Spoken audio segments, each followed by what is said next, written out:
ओम नमो भगवते वासुदेवाय।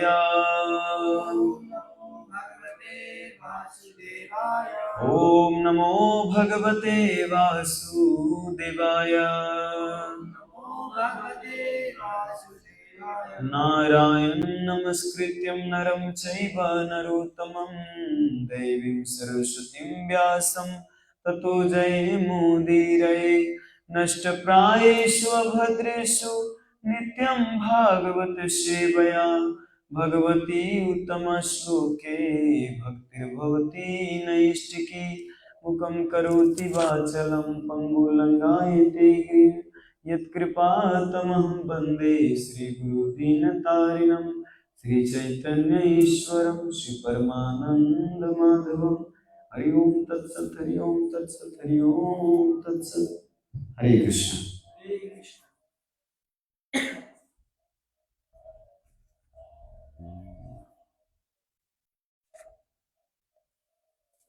श्रील प्रभुपाद की जय।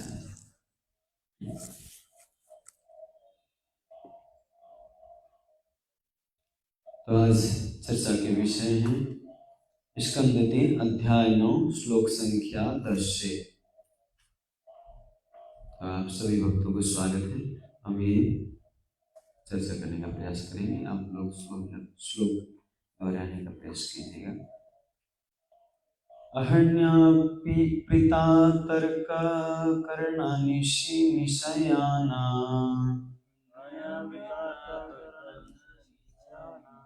नाना मनोरथ धिया छन भग्न निद्राः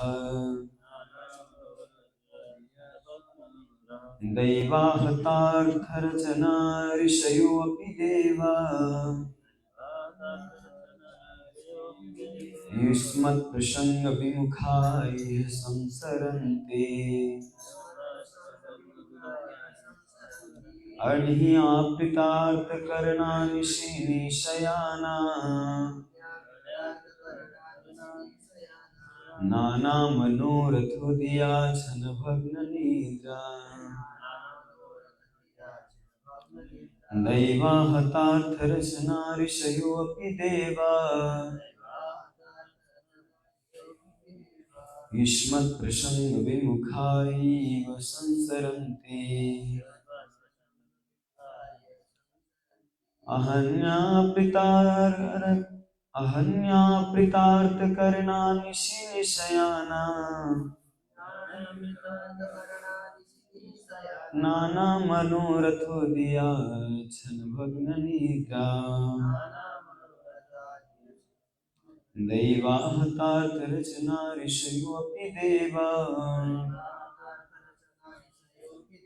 युष्मत्प्रसंगविमुखा इह संसरन्ते।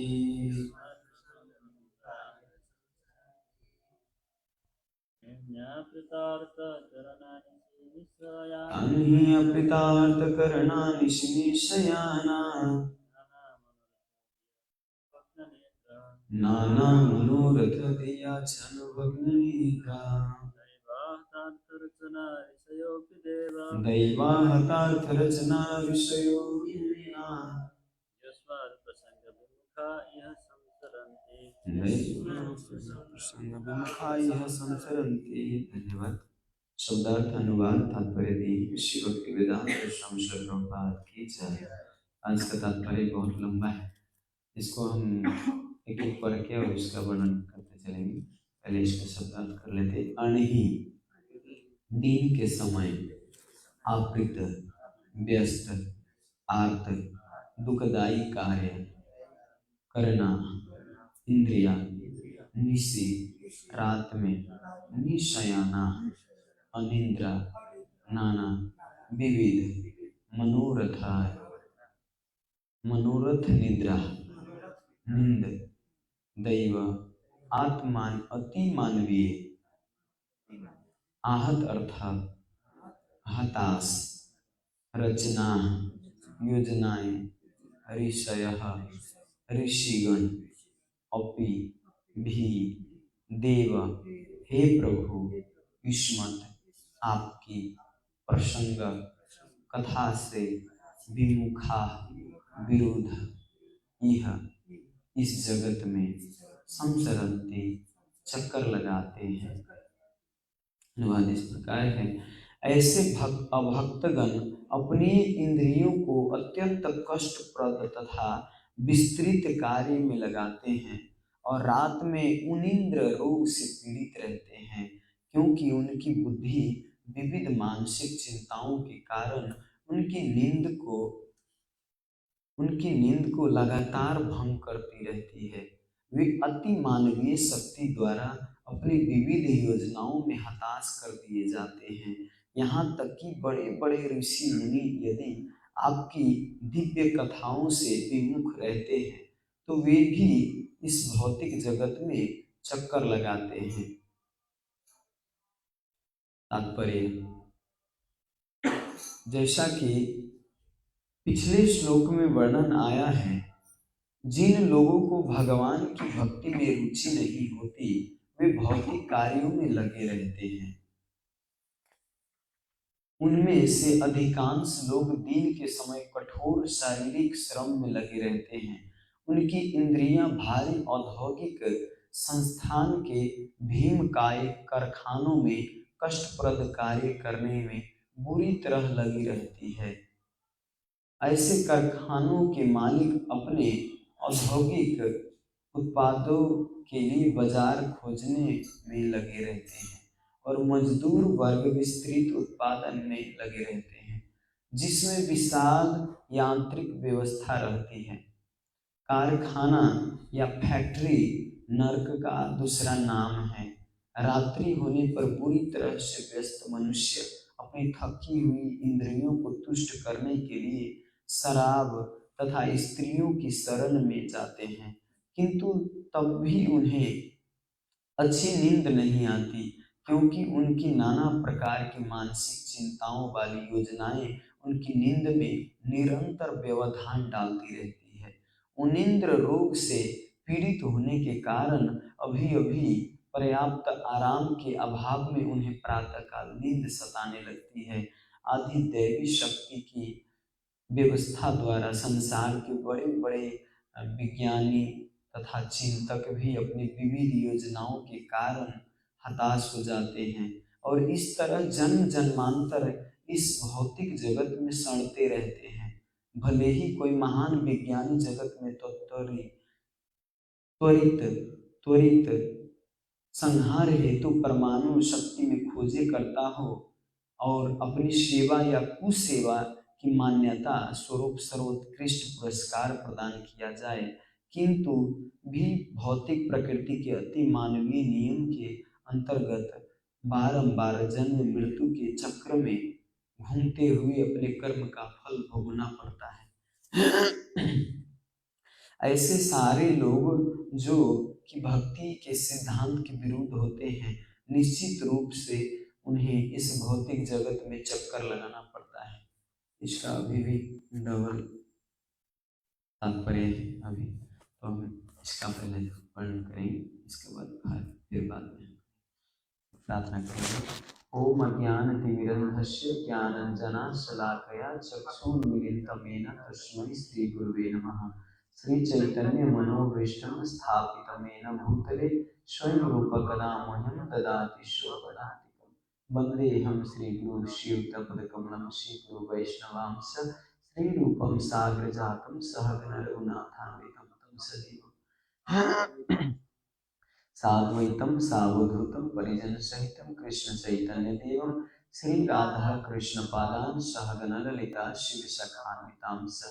हे कृष्ण करुणा सिंधु दीनबंधु जगतपते गोपेश गोपिका कांत राधा कांत नमस्तुते।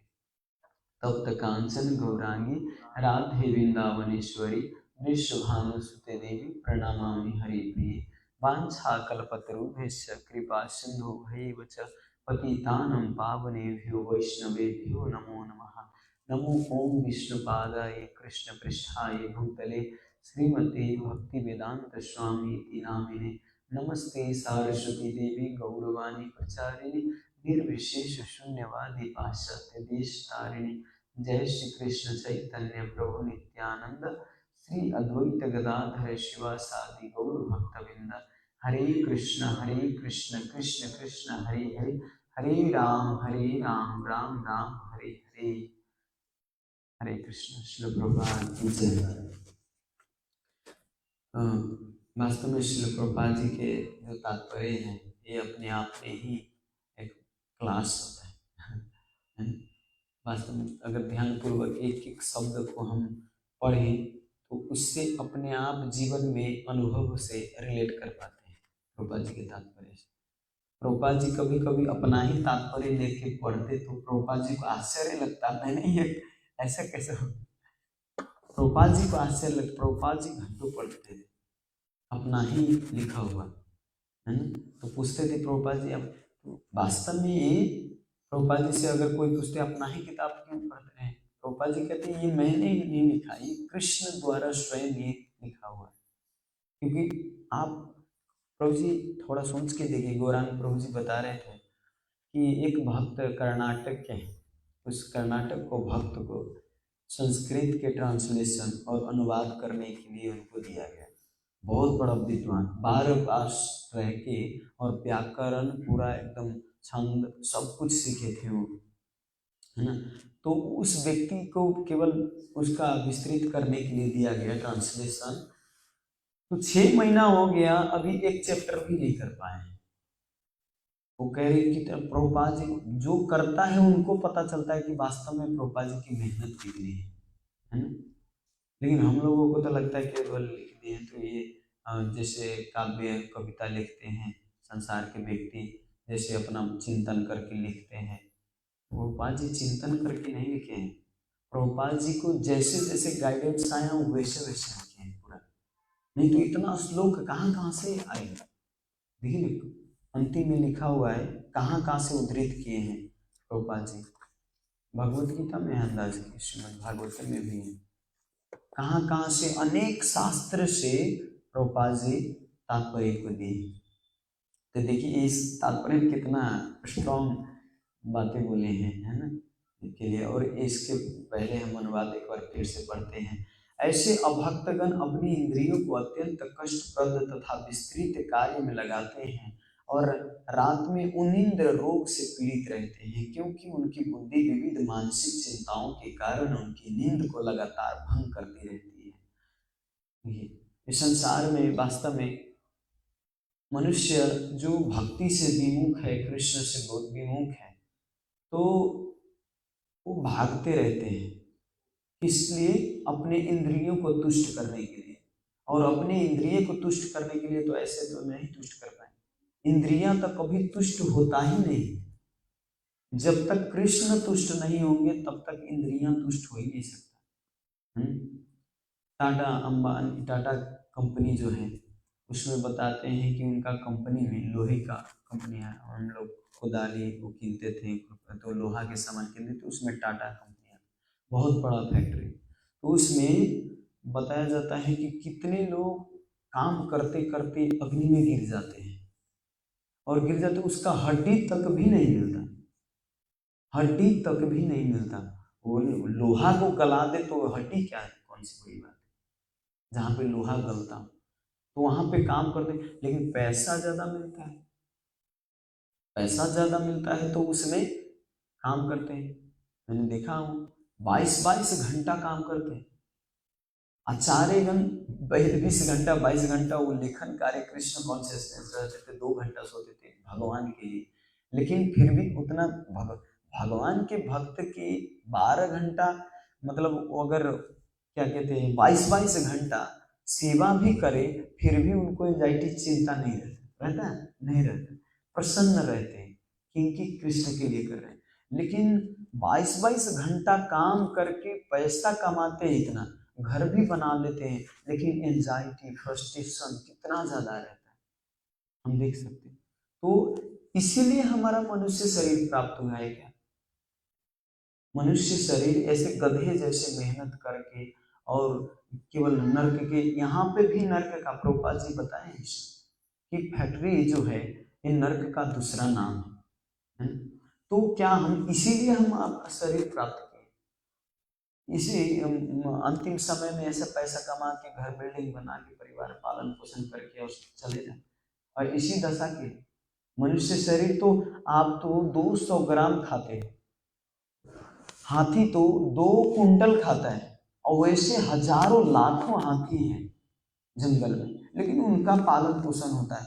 हम 200 ग्राम खाने वाले व्यक्ति क्या इतना गधा जैसा मेहनत करना जरूरी है? नहीं, मेहनत करना है, लेकिन उतना नहीं करना है जितना कर रहे हैं संसार में, फैक्ट्री में। हाँ, आप जॉब कीजिए, अपना काम कीजिए, फिर इधर भी मेंटेन कीजिए, है ना, हर जगह पे मेंटेन करना होता है। लेकिन आदमी क्या पैसे के लोभ में कुछ भी करने के लिए तैयार रहता है ना। तो वो दिन भर जो पैसा कमाते हो, दिन भर मालिक उसका खून चूसता है, और रात को घर परिवार में देना पड़ता है, घर परिवार में चूसता है, क्योंकि उनको भी तो टाइम देना है। जो मेहनत करता है, जैसे वहां पे एक मैनेजर से, बैंक मैनेजर से मिला था, बैंक मैनेजर कह रहे थे 7 दिन के काम में 1 दिन हमको फ्री रहता है, 1 दिन छुट्टी रहता है शनिवार।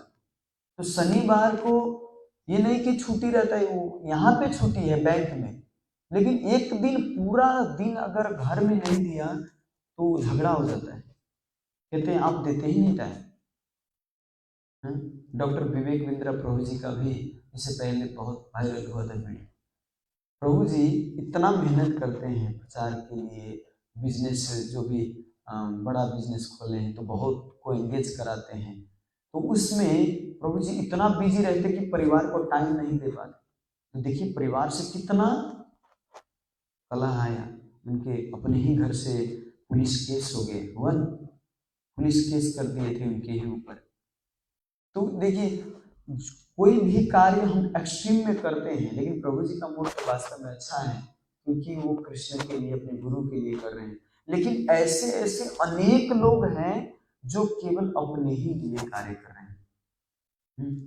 यूट्यूब पे मिलियन व्यूज आ जाए, इसके लिए दिन रात लगे हैं, खाना तक भूल जाते हैं।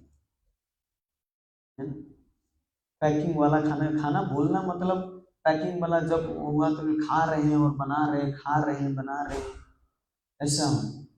तो ये वास्तव में नर्क का दूसरा नाम है। इसी संसार में भी नर्क का अनुभव है। और दूसरा नर्क कहाँ पे है? जहाँ पे जाने वाले हैं, तो न लोक में सुखी है न परलोक में सुखी है ना? लेकिन भगवान से जो मुख नहीं रहते, जो भगवान का भजन करते हैं, तो उनका मेहनत तो रहता है, लेकिन मेहनत के साथ साथ में आनंद भी रहता है, सेवा करने में आनंद आता है। जैसे माँ अपने बेटे को दिन भर पोछा करते हैं या उनका स्यार सुसार करते हैं, तो माँ को आनंद ही आता है दिन भर, क्योंकि बच्चे की सेवा करने में। वैसे ही भक्त को भगवान की सेवा करने में आनंद आता है, लेकिन वही कार्य अगर पैसा से किया जाए तो आनंद आता है? जबरदस्ती करना पड़ता है काम। समाज के होड़ में सब कुछ बनाना है, सब कुछ मेंटेन करना है, तो जबरदस्ती करना पड़ता है, नहीं चाहते हुए भी करना पड़ता है। समाज चल रहा है, वो इतना आगे बढ़ गया, हम इतने पीछे हैं, ऐसे कैसे हो सकता? और मंदिर आने तक की छुट्टी नहीं, बरु भक्ति कंप्रोमाइज कर सकता है वो व्यक्ति, भक्त को कंप्रोमाइज कर सकता है, लेकिन अपना बिजनेस कंप्रोमाइज नहीं कर सकता, है ना। तो ये क्या है कि आदमी दोनों अगर मेंटेन कर सके तो बहुत अच्छा, लेकिन दोनों मेंटेन नहीं कर पा रहे हैं, केवल बिजनेस बिजनेस बिजनेस बिजनेस, वो मंदिर नहीं आ पा रहा है, भक्ति नहीं कर पा रहे हैं, तो वास्तव में उनका दूसरा नर्क नाम दिया गया है। प्रभुपाद जी बता रहे हैं उनका वो नर्क के समान है, क्योंकि केवल कमाना, दुख भोगना, दुख भोग रहे हैं, नर्क में भी दुख मिलता है और यहाँ पर भी दुख भोग रहा है, परिवार के लिए दुख भोग रहे हैं, है ना, अपने स्वामी के लिए दुख भोग रहे हैं। इस शरीर देखिए, और जितने जानवर है ये मरता है तो उनका शरीर से गंध कम आता है, उससे कई गुना ज्यादा मनुष्य के शरीर से गंध आता है मरने के बाद। मनुष्य का शरीर थोड़ा देर भी, लेकिन उसी शरीर से हम भगवान को भी प्राप्त कर सकते हैं और उसी शरीर से हम यहाँ का नरक का भी अनुभव कर सकते हैं। दोनों हमारे ऊपर है, हम, लेकिन हम, हमारा बहुत दुष्कर्म है, हमारा ये संस्कार है, कर्म है, और हम साधु संग मिलते हुए भी, हमको ज्ञान होते हुए भी हम उसको स्वीकार नहीं कर पाते।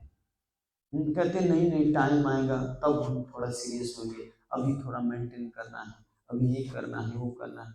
वास्तव में मेंटेन कीजिए, लेकिन आप खुद को चेक कीजिए कि क्या सच में मेंटेन हो रहा है, क्या मेरा कृष्ण चेतना है, कि मैं ज्यादा इधर लग रहा हूँ भौतिक संसार में, कि ज्यादा मैं भक्ति की उन्मुख हो रहा हूँ। वास्तव में आपको खुद चेक करके आपको पता होना चाहिए कि मैं भक्ति के तरफ आगे जल्दी जल्दी जा रहा हूँ कि नहीं, कि जब इधर से ज्यादा इधर जा रहा हूँ। ये चेक जब तक नहीं करेंगे तब तक हमको पता नहीं चलेगा। आदमी हर एक चीज चेक करता है, चोर भी चेक करता है कि इतने दिन चोरी किया, कितना पैसा हुआ कि नहीं।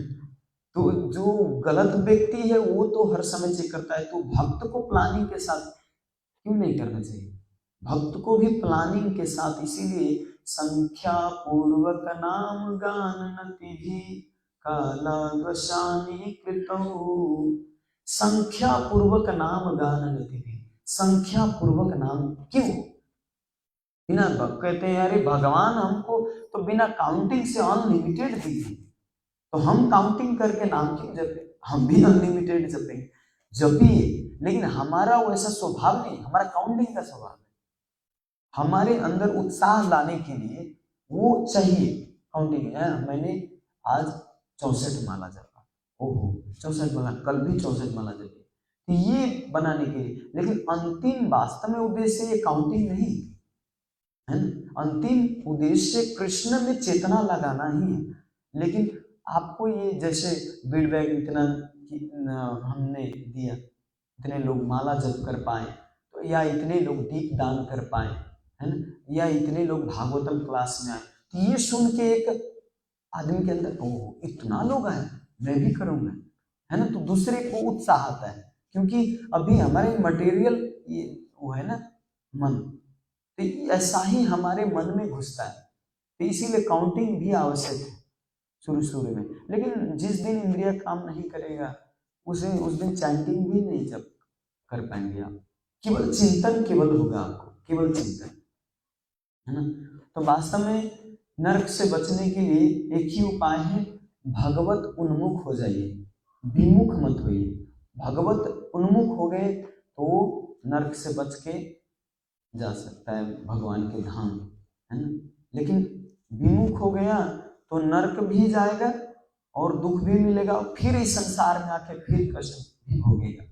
तो आगे यहाँ पे प्रभुपाद जी कहते हैं कि इस श्लोक में इसका विशेष उल्लेख है कि ऋषि भी जो भगवान के भक्ति के सिद्धांत से विमुख रहते हैं, भौतिक जगत के अंतर्गत बंधन भोगने के लिए विवश रहते हैं। बाप रे, ऋषिगण भी अगर भगवान के सिद्धांत से विमुख रहते हैं, ऋषि का अर्थ नहीं कि केवल भगवान का भक्ति है। आप चरवाक ऋषि सुने होंगे, चरवाक ऋषि नास्तिक थे, ऋणम कृत्वा घृतम पिबेत, ऋण खूब लियो और खूब खाओ, मरने के बाद कौन देखा है आत्मा कहाँ जाएगा, इसीलिए खूब भोग। तो ये ऋषि थे, तो ऐसे ऐसे ऋषि भी क्या बताए हैं, ये भी भगवान को समझ नहीं पाता, ये भी नरक ही जाता है। वो ऐसे ऋषि भी वो नरक ही जाता है। नरक का अर्थ ये नहीं कि यही वाला नरक, एक नरक ये है, एक होता है इस संसार में नरक जो दुख भोगता है।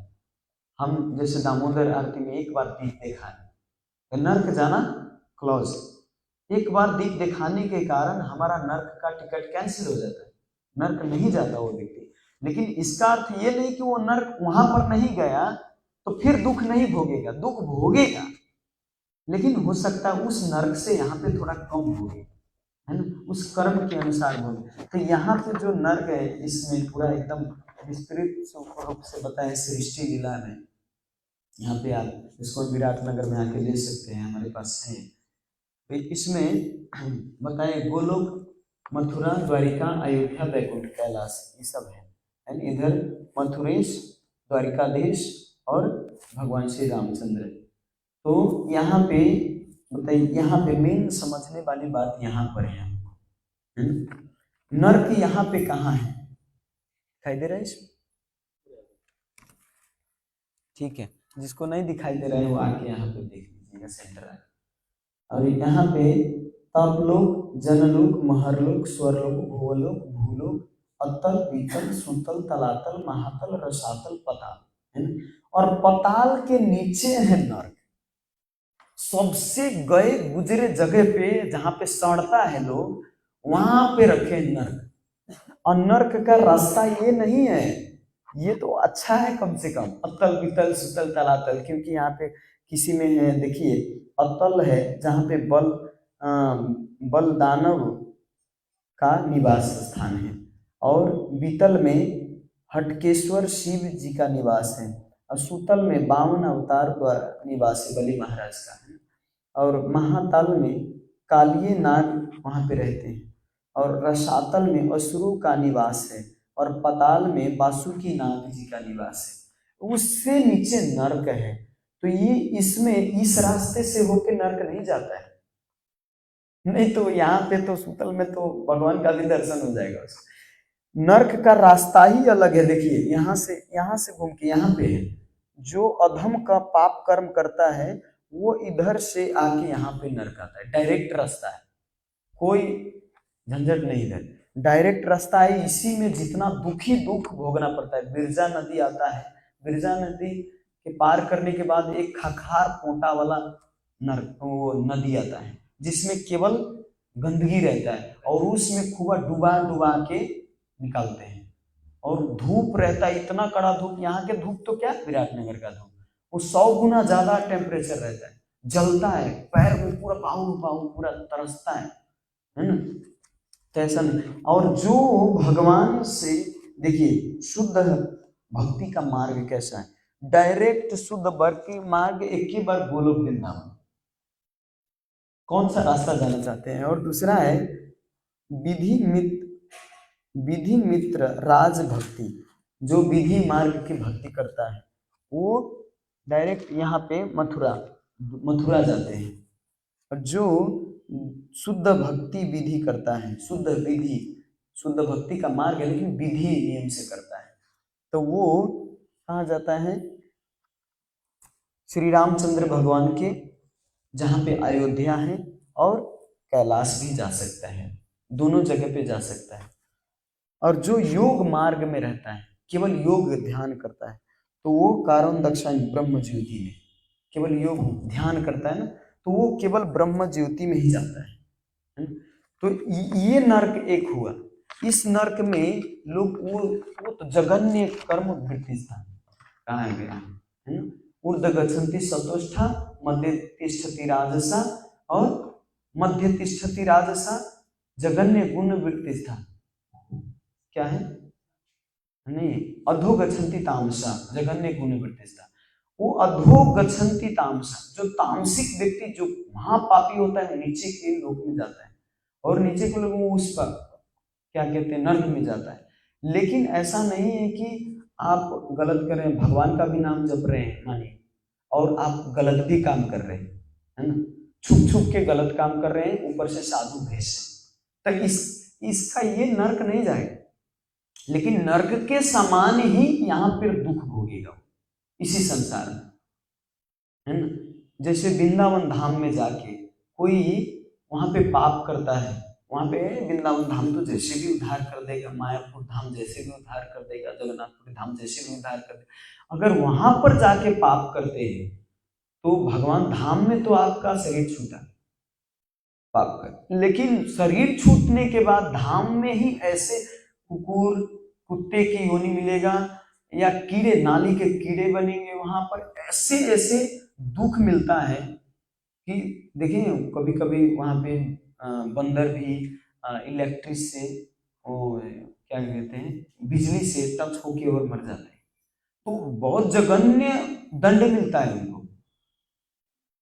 ब्रज में भी भगवान तो अपने पुत्र नरकासुर को नहीं छोड़े तो दूसरे को कैसे छोड़े? अपना ही पुत्र है।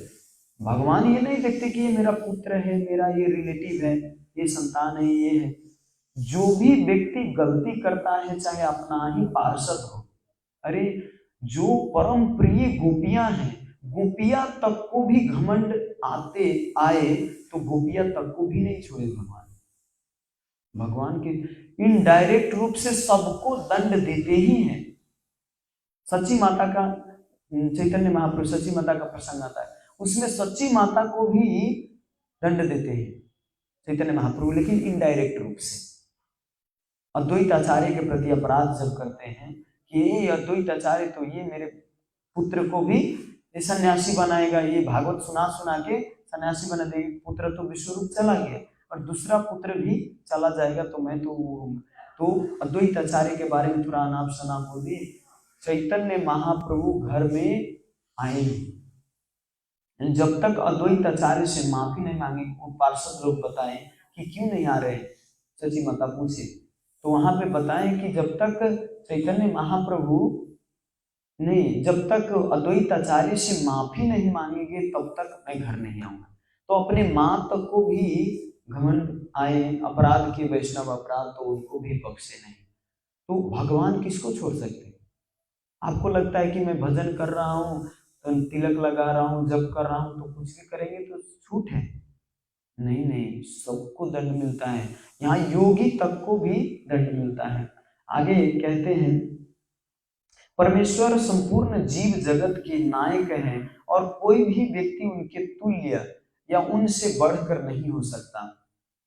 परमेश्वर इस जगत के सबसे बड़े नायक हैं, उनसे बढ़कर या उनके बराबरी भी कोई नहीं कर सकता। लेकिन भगवान स्वयं कहते हैं, अहम भक्त पराधीन, मैं भक्त के अधीन आ जाता हूं। तो भक्त नीचे हो गया और भक्त ऊपर हो गया और मैं नीचे आ गया। भगवान ये दे सकता है। भगवान वास्तव में, भगवान की महानता है कि भगवान कहते मैं अपने भक्त के अधीन, ये भगवान की महानता है। लेकिन भक्त कभी नहीं चाहते कि मैं भगवान से ऊपर बैठूं। कल हाउस प्रोग्राम में गया था, तो एक मड़वाड़ी सदस्य थे, वो प्रभु जी प्रश्न किए, प्रभु जी जो खाटू श्याम है वो तो बर्बरिक हैं, तो बर्बरिक को ही आदेश मिला था भगवान कृष्ण से कलयुग में तुम्हारा नाम प्रसिद्ध होगा, मेरे नाम से प्रसिद्ध होगा, मेरे नाम से प्रसिद्ध होगा। तो क्या हम लोग जो मरवाड़ी कम्युनिटी में जो भी हम पूजा अर्चन करते हैं खाटू श्याम का, तो क्या ये शास्त्र नियोजित है? क्या ये अच्छा है? आप लोग इस्कॉन के भक्त हैं, आप लोग शास्त्र पढ़ते हैं, इस्कॉन के द्वारा ये क्या प्रमाणित है खाटू श्याम जी कि हम खाटू श्याम की पूजा करते हैं तो कृष्ण का पूजा होता है क्या? वो प्रश्न। तो एक तरीका से देखा जाए, सही अगर बताया जाए, तो खाटू श्याम जी जो है बर्बरिक है। बर्बरिक से भगवान, बर्बरिक तो एक साइड से वो लड़ रहे थे, है ना, वो बोले थे जिस साइड में कोई योद्धा नहीं रहेगा उसमें मैं रहूंगा। तो बर्बरिक अपना सिर चढ़ा दिए, भगवान को दे दिए। भगवान मांगे कि तुम्हारा सिर दे दो, तो सिर दे दिए अपना बर्बरिक। तो इसका अर्थ जो शरणागत अपना सिर काट सकता है वो कितने बड़े भक्त होंगे कभी, है ना? इतने बड़े भक्त हैं बर्बरिक। तो भक्त को भगवान वास्तव में अपना नाम दे दिए। भगवान बोले कि ठीक है, मेरे नाम से तू प्रसिद्ध हो। तो इसका अर्थ ये नहीं कि वही कृष्ण हो गए। ये तो भगवान की महानता है कि बर्बरिक जैसे को नाम दे दिए, तुम्हारा नाम से श्याम से प्रसिद्ध होगे और कलयुग में तुम्हारा पूजा होगा, तुम इच्छा पूर्ण करोगे सबको। तो हमारा कर्तव्य ये है, जैसे हम हनुमान जी को भी पूजा करते हैं और भगवान श्री राम जी को भी पूजा करते हैं। अगर केवल हनुमान जी को ही पूजा करेंगे, भगवान राम को हटा देंगे, तो हनुमान जी कभी भी प्रसन्न नहीं होंगे, कभी नहीं, है ना? हनुमान जी के पास केवल एक बहुत बड़ा धन है, वो जय श्री राम। हर समय जय श्री राम नाम लेते हैं, कहीं भी जाना हो तो जय श्री राम, कुछ भी हुआ तो जय श्री राम। नाम से, भगवान के नाम से उनको बल मिलता है। तो ऐसे बर्बरिक जो है खाटू श्याम जी, ये बहुत बड़े भक्त हैं। अगर वास्तव में कोई खाटू श्याम जी का प्रसन्नता चाहता है, खाटू श्याम जी को कोई प्रसन्न करना चाहता है, तो वो भगवान कृष्ण का नाम जप करे। हरे कृष्णा कृष्ण कृष्ण हरे हरे, हरे राम राम राम हरे हरे। वास्तव में इससे और ज्यादा प्रसन्नता होगी खाटू श्याम जी को कि मेरे मालिक मेरे स्वामी का नाम ले, है ना। कितने बड़े शरणागत होंगे। हमको तो आश्चर्य लग रहा है। एक दिन मैं सोचा कि एक बार केवल मांगने से अपना सिर जो दे सकता है, ये कितने बड़े भक्त। हम भक्तों की हम माला जप करते हैं, हमसे अगर डायरेक्ट सिर मांगे तो हम दे सकते हैं क्या? कहेंगे अब अपने से मरेंगे तो ठीक है, लेकिन ऐसे तो सिर कैसे चढ़ाए, है ना। सिर मानिए आपको तलवार दिया जाए और बोलेंगे कि यह काट के गुरु के शरण में चढ़ा दीजिए, गुरु बोलता है, तो क्या चढ़ा देंगे? नहीं। लेकिन बर्बरिक गुरु मानते, भगवान जानते थे कि ये परम परमेश्वर है, अखिल ब्रह्मांड के मालिक है, तो उस समय सिर काट के चढ़ा दे। इसीलिए वास्तव में मैं तो प्रणाम करता हूँ ऐसे बर्बरिक और खाटू श्याम जी को, कि ऐसे भक्त हैं जो उनसे प्रार्थना करते हैं कि ऐसी शरणागत हमको भी हमारे अंदर आए भगवान के प्रति, खाटू श्याम जी के प्रति, है ना। तो खाटू श्याम जी के प्रति हम ये जो प्रार्थना है ये कर सकते हैं भगवान कृष्ण के लिए, तो खाटू श्याम जी बहुत प्रसन्न होंगे। लेकिन हम केवल खाटू श्याम नहीं, यही कृष्ण है, यही राम है, तो ये तो बाप रे, उनको अच्छा ही नहीं लगेगा। कोई भी पुत्र का नहीं, तुम ही बाप हो, तुम्हारे बाप से नहीं मिला, तुम ही बाप हो, है ना। तो कौन वो पुत्र क्या प्रसन्न होंगे? अरे मेरे पिताजी मालिक दूसरा है, ठीक है हमको मानते हो, ठीक है, लेकिन हमारा मालिक दूसरा है, हमारा मालिक का भी भजन। अगर मालिक का भजन करते तो दास प्रसन्न रहता है ना।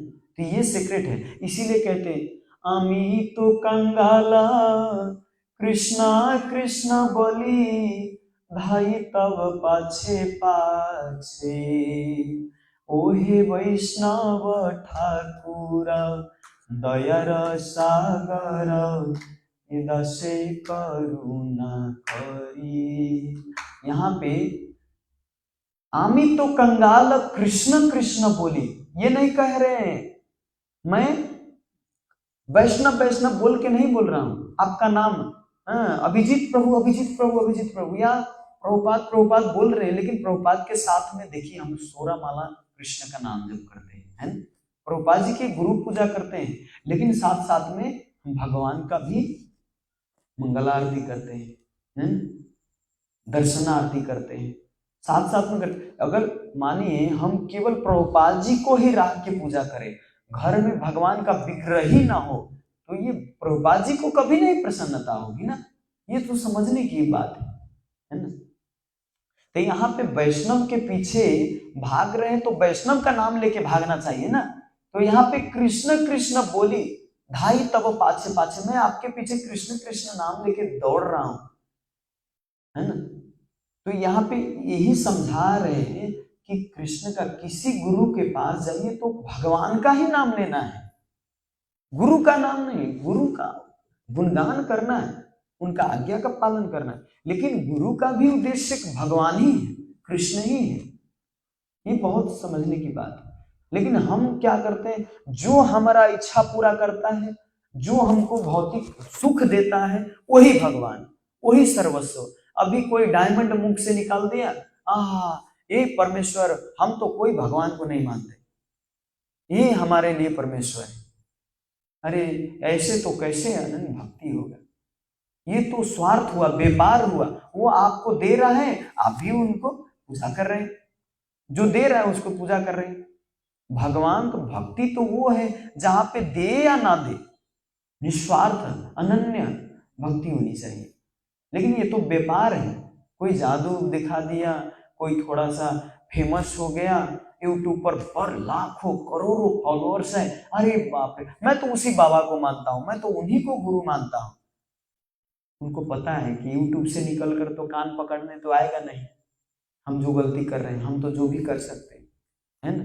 यूट्यूब से थोड़ी निकल के वो कान पकड़ने आ गए मूर्ख, ये क्या कर रहा है, गलती क्यों कर रहा है, भोग क्यों कर रहे हैं। लेकिन टिक लगाने के लिए वो तिलक भी लगाएंगे, माला भी जप करेंगे, लेकिन अपना मन की इच्छा जो है वो भी भरण पोषण करेंगे, अपना भौतिक भोग भी करेंगे, और गुरु नहीं है, हमको पता है, आप जो भी सुना रहे हैं हमको पता है, ये पहले मैं सुन चुका हूँ। आप क्या बताएंगे इससे ज्यादा है आपसे? आपका तो उम्र 25-30 होगा, हमारा उम्र तो 60 साल हो गया, इसीलिए आप क्या बताएंगे? ऐसे व्यक्ति वास्तव में समझ जाइए कि उनके अंदर रति, थोड़ी सी भी रति नहीं है कृष्ण कथा की, कृष्ण भक्ति की। ऐसे व्यक्ति वास्तव में दुख भोगता है। तो ये बड़ी हम आश्चर्य लगता है कि आदमी केवल एक ही को कैसे मान लेता है। अरे एक ही को मानना है तो पर ब्रह्म जो कृष्ण है उनको मानिए, है ना। मीराबाई क्या कहते हैं, मेरो तो गिरधर गोपाल दूसरा न कोई, मेरा तो केवल गिरधर ही गोपाल है। गिरधर गोपाल कहना यहाँ पे भक्ति का है, और हमारा क्या है, कृष्ण भी है, मेरो तो कृष्ण।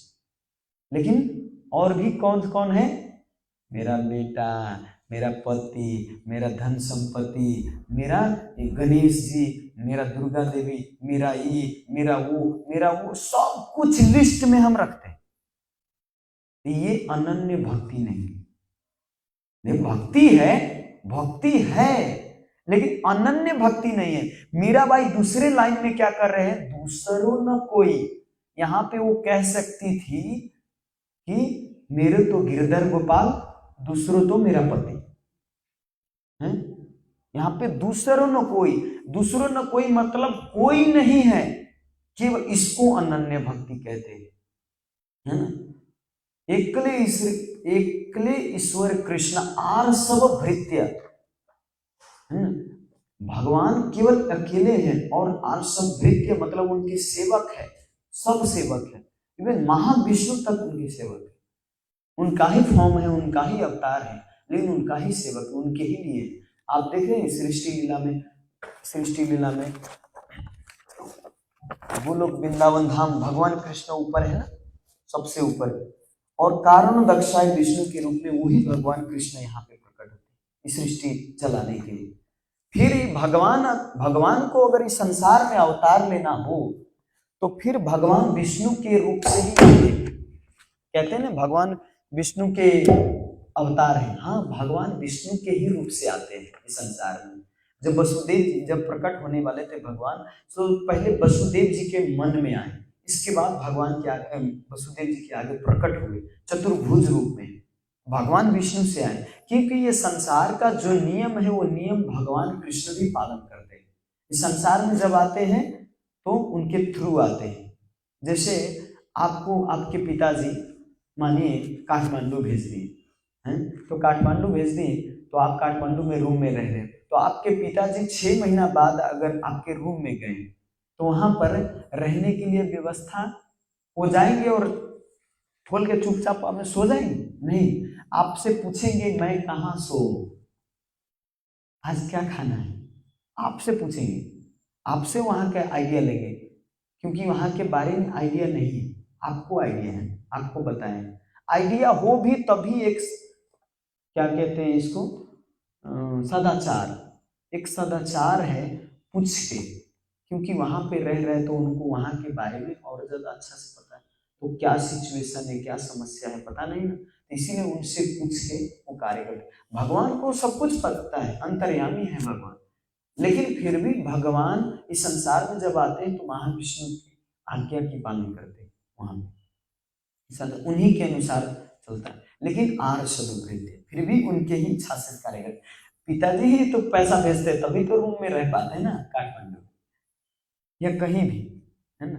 तो यहाँ पे बड़ी गजब की बात है, और भी तात्पर्य है।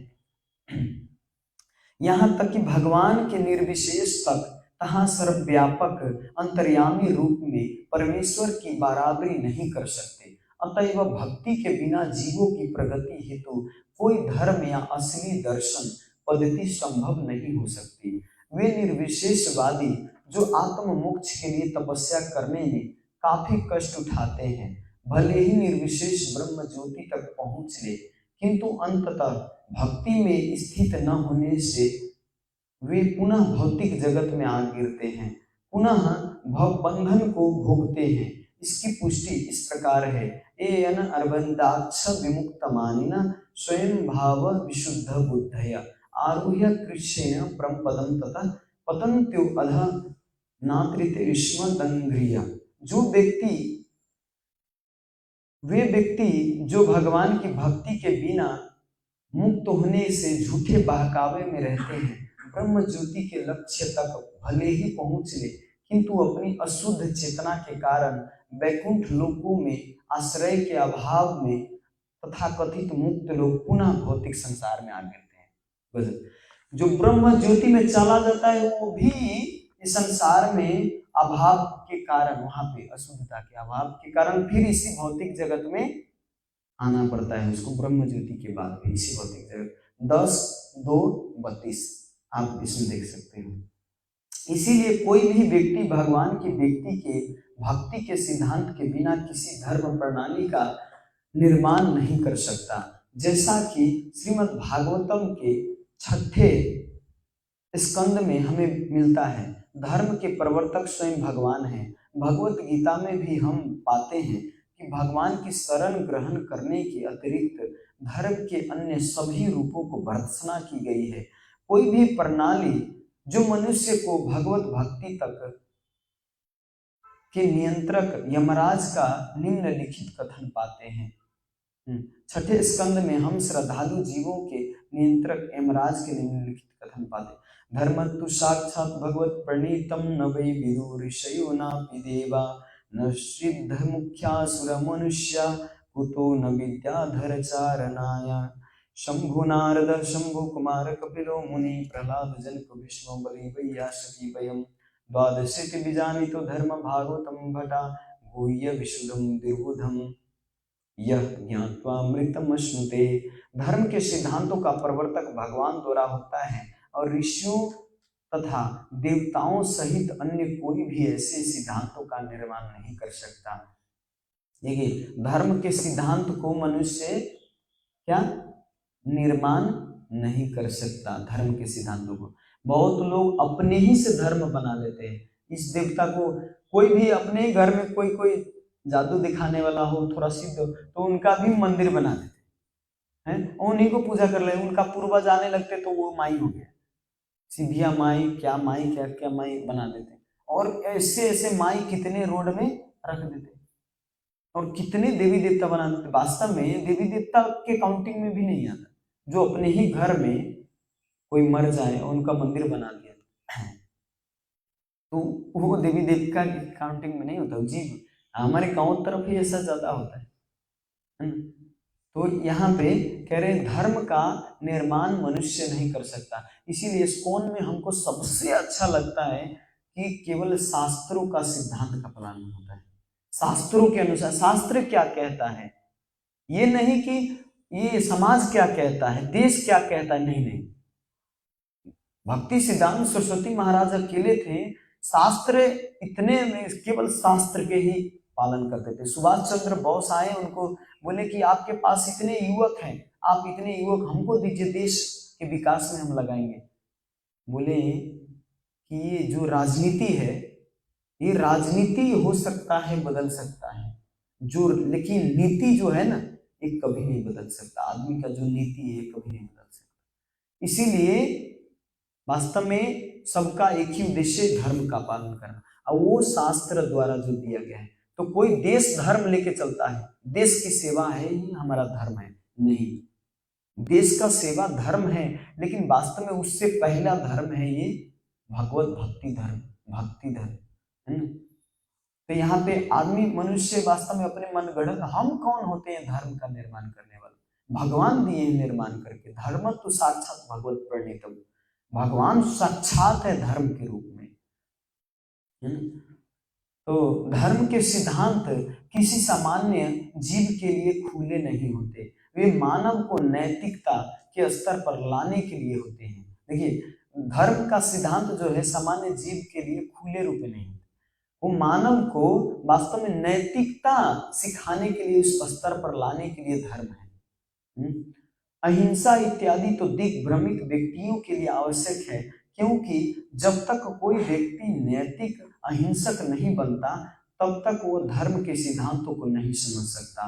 वास्तव में धर्म क्या है उसे समझ पाना उस व्यक्ति के लिए भी अत्यंत कठिन होता है।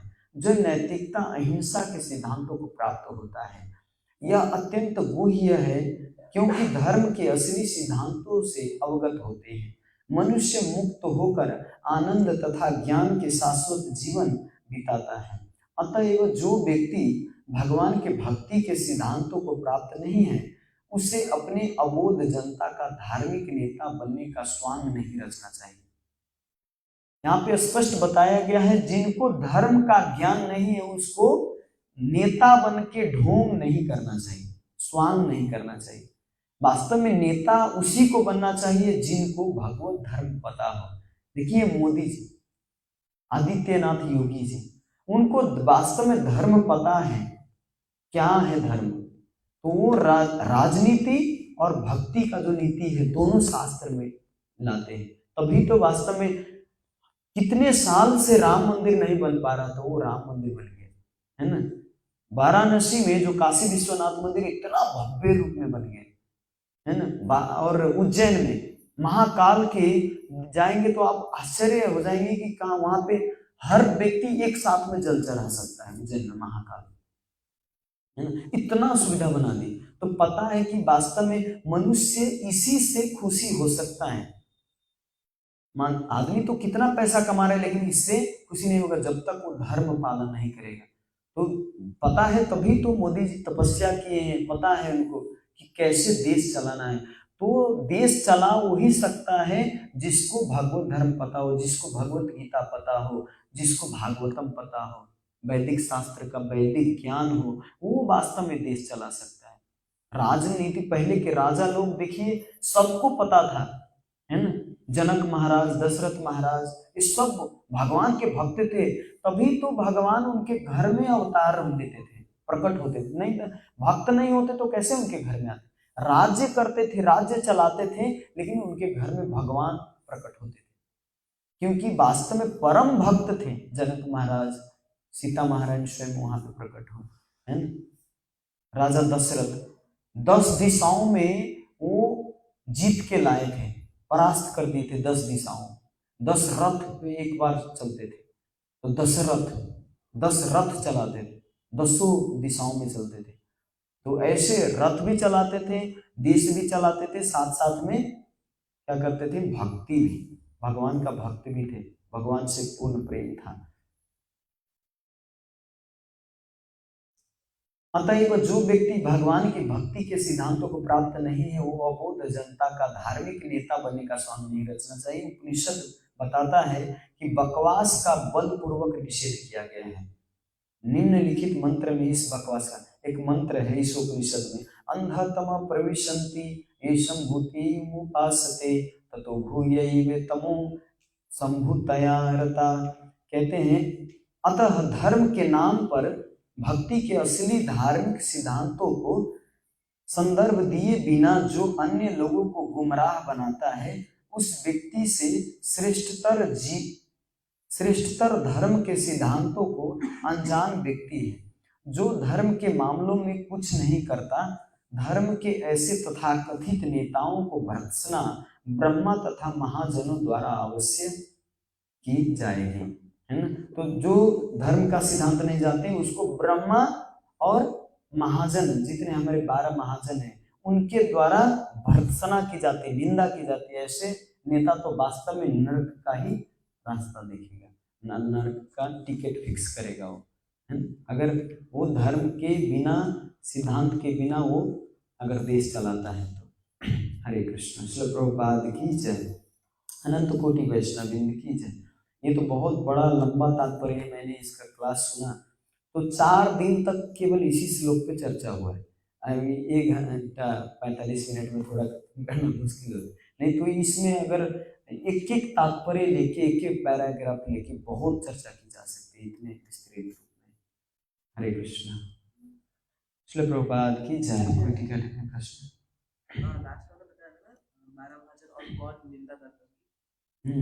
12 महाजन मतलब जो धर्म के सिद्धांत जाने बिना जो ये नेतागिरी करता है, धर्म का सिद्धांत, वो 12 महाजन तक उनकी निंदा करते हैं।